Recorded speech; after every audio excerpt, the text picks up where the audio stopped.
МВД туура эмес ишмердүүлүгү боюнча чыгабыз, айыл өкмөт ишмердүүлүгү боюнча чыгабыз. Ал саясатка аралашты деген беренеге киреби мына мыйзамдын алкагында? Кирет да. Анда эмне бул мыйзам деген ошол коррупцияга аралашкандарды коргой турган мыйзам болуп калат да. Адам укугун бузгандарды коргой турган мыйзам болуп атпайбы? Бул эмне деген шумдук? Бул эмне деген шумдук?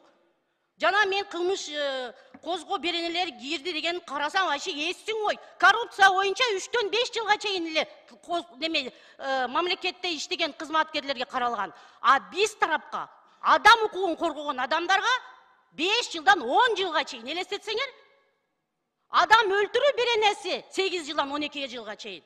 Мени адам өлтүргөн адамга теңеп койгонда бул мыйзамчы, бул сөз жок. Ошо себептен мен суранам сиздерден, бул мыйзамды кайтарбасаңыздар болбойт. Биз жерлерде элдердин социалдык